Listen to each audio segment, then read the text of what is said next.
The Saints up against it here.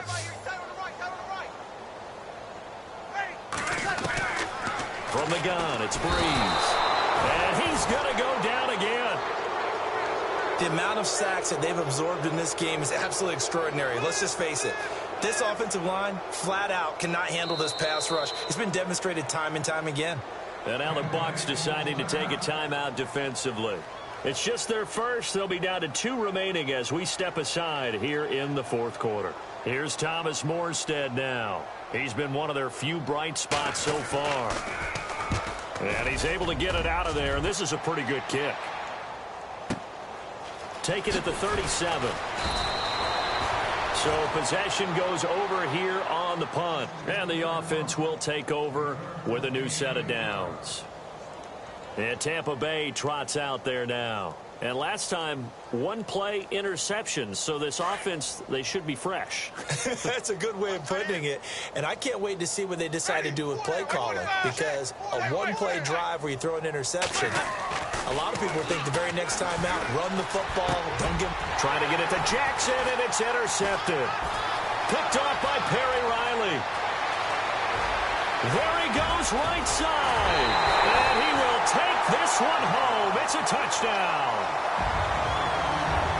This game's still fairly well in hand, but I think now you go conservative, don't you? Go into your shell, just run the football? I think you have to, but you also have to tell your backs, make sure you're really protecting the football because you're going to run into a stacked defensive front, which is why they were throwing the football before, trying to make sure they just get their backs, really beat up in that situation. Now, good luck to them. And they make the score a little bit more respectable here in our final quarter of play. So they throw the pick six. They'll get another shot at it now as this one's in the air.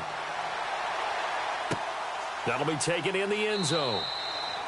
And no run back here. This will be a touchback, and it comes out to the 25-yard line. Now the Buccaneers offense gets ready to head back onto the field.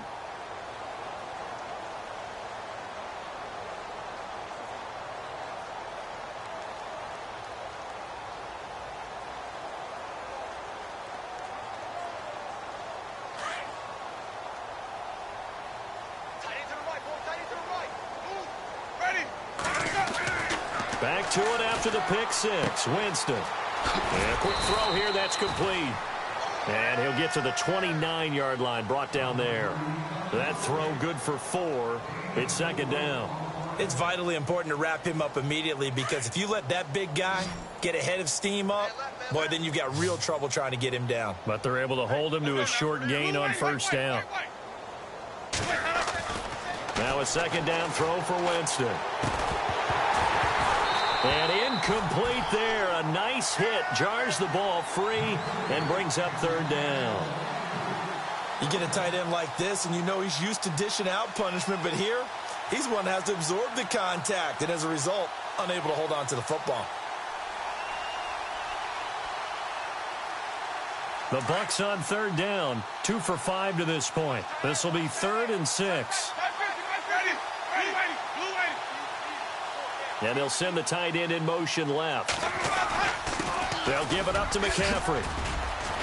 He'll have a first down past the 40. They give him 14 yards that time and a fresh set of downs. Do my eyes deceive me, or is he getting stronger as this game moves along?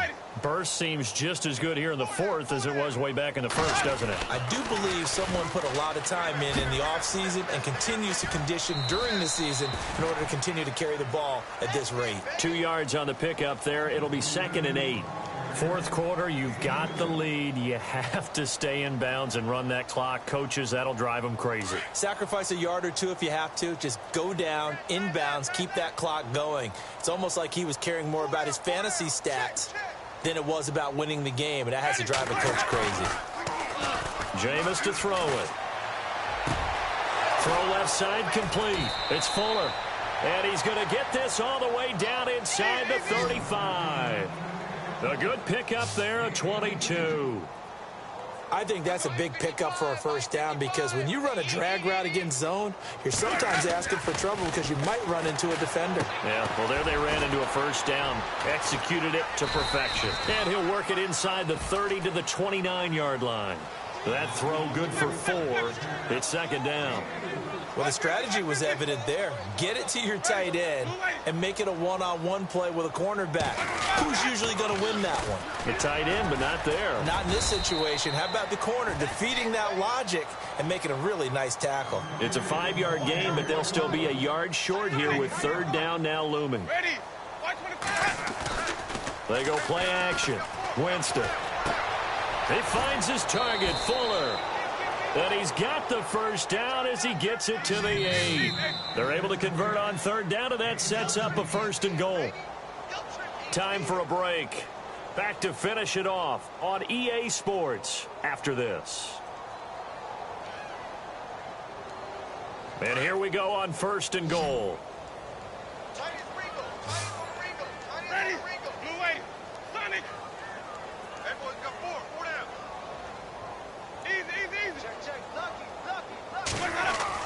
Here's Winston.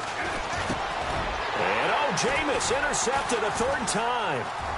Picked off down at the 2. And a great return as he's up close to the 40-yard line.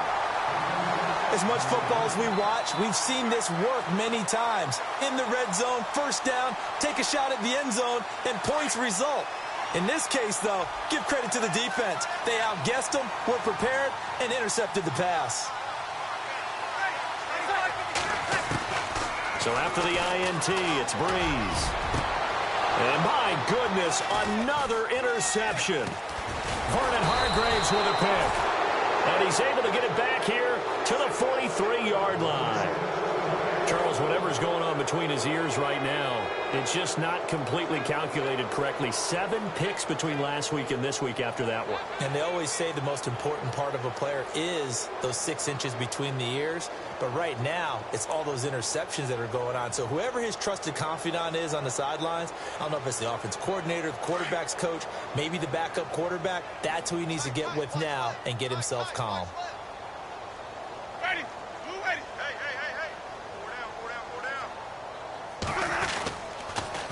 Trying to get to the outside. This is McCaffrey.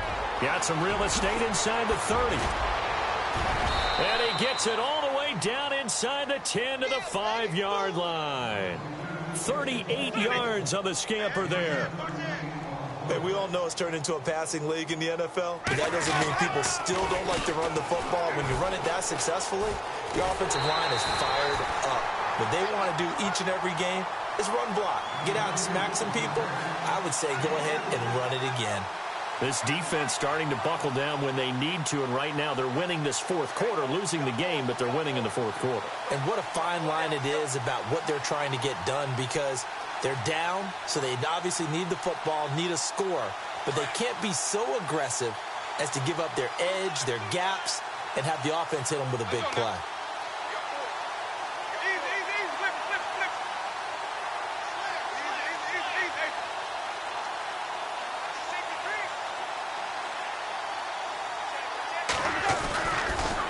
McCaffrey on the toss right, and he will get into the end zone. It's another touchdown.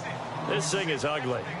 There's no doubt in my mind. And do you hear that? Do you hear the... It's not scales, right? I don't hear scales. Do I actually hear a tune being warbled? I think the fat lady's humming. Yeah, she's doing more than humming. She's belting it out right now. She's going. She's full bore. Yeah, this thing is flat out finished. The kickoff team on the field now as they will send this one away. That's fielded in the end zone. And he'll take this one near the 25, call it the 26-yard line. Out onto the field comes New Orleans. They are just obviously getting shellacked here in this one, Charles. What's the message if you're a coach for this final drive in a lopsided game like this? For a lot of coaches, be honest. Don't forget today. Don't forget what has happened out here. Yeah, use that as ammo going forward. Exactly. Take a great look at that scoreboard. Realize how poorly everything went for us today. Coaching, playing, the whole deal. And never forget it, because you're not going to want that feeling again. No, you don't want that feeling again. And who knows? You may meet up with this team again. Call it no gain on the play, and it'll be second down.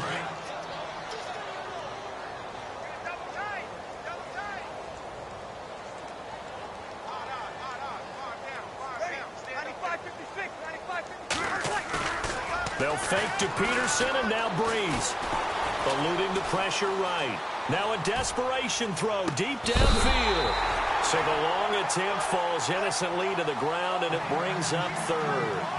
Brandon, at least there's one bright side to that incompletion. What's that? It wasn't an interception. Wow. You're a nice guy. That was kind of savage. But correct. No pick, just incomplete that time.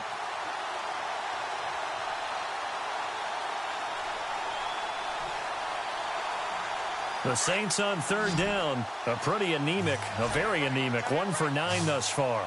This is 3rd and 10. Shotgun now for Breeze. Escaping the pressure right. It's complete. Fleener, right side.